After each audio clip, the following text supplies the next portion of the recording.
My question is about my work, which I love, and I would like your input.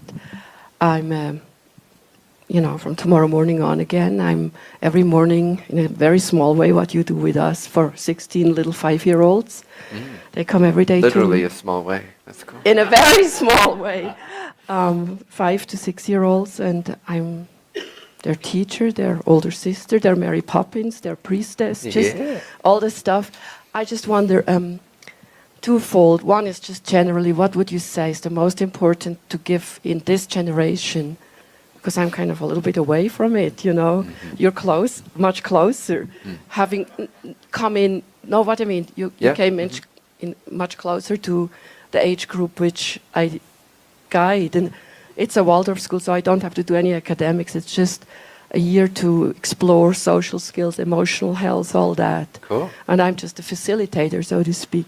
I just would like to see what you say for the now children. Of course, I have my course, but I just ask your addition. Mostly also when you repeatedly go to the free will piece.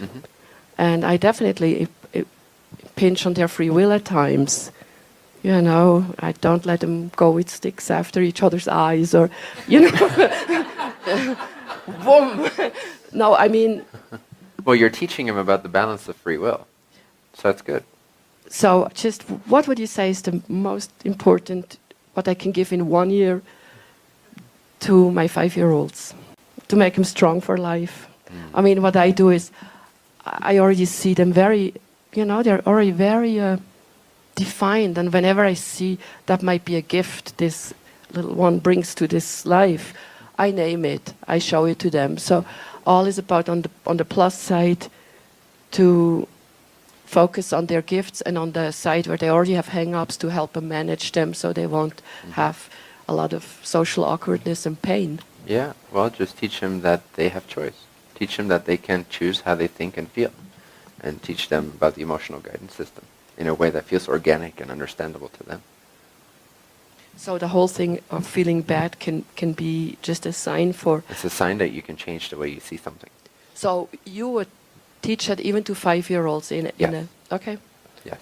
Because I began a little bit in more childlike words, of course. So what was the other? That's it. That they have choice. So when they feel bad, it means that they can see in a different way. And when they see in a different way, they'll feel different. If you give them that sense of freedom of choice and malleability, you'll prevent them from becoming a 60-year-old person that's really proud of the suffering that they've achieved. And they become changeless. Like they can't change anymore. They're rigid. So you want to avoid that rigidity. You want to have them always know that they're empowered. And you want to teach them humility by allowing them to see that they can shift their perspective around very easily. That is all transparency or humility is to not be insistent upon what you think when it doesn't feel good. But to be able to, oh, okay, I was not right, clearly. I thought I was right, but it's fine. I can totally accept I'm not right because this feels so much better. And so they can continuously start to follow that momentum of empowerment and alignment for themselves. And that alignment will then teach them everything else they need to know. Okay. That's why this is the most important. Because it makes no sense to teach them about the Yoga Sutras or A Course in Miracles. Because, or even my work, just teach them the one principle that will teach them everything else, which is to be in alignment. How to change your way of seeing so that you can be in alignment. That guidance system will then start to make them so intuitive and so aligned with themselves that will show them in life everything else. Mm-hmm. But of course I have to do it kind of for them. I cannot ask them like you ask us. When they are here crying and complaining, I would have to model it. Yeah, you can, exactly. Okay. Exactly, perfect. Okay. Yeah. Okay. Excellent. And I have a free will question for myself.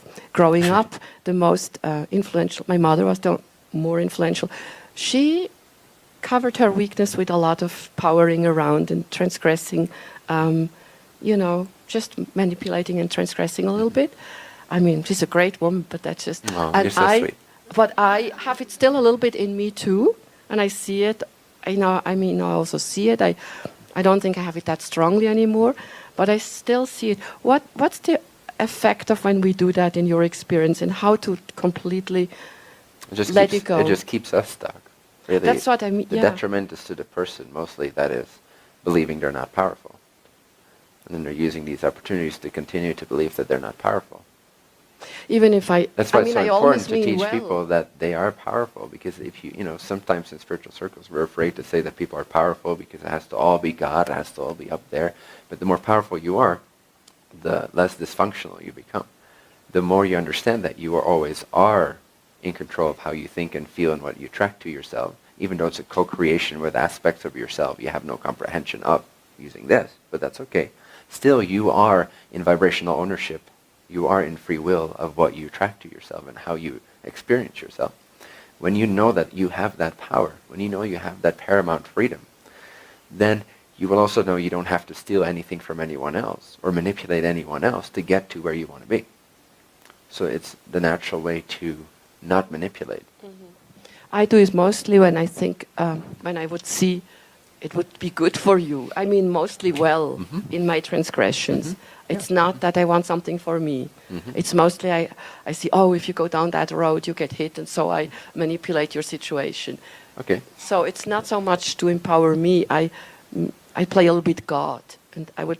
That's probably also not so good. It depends. It depends on your level of clarity and unbiasedness. It can be really accurate. It can be really true. Or it can come from a place of bias or fear or overly wanting to protect another being. It can come from many different places. So it's not by definition always wrong to do that. In general, I would say do not assume that you know what's best for someone else.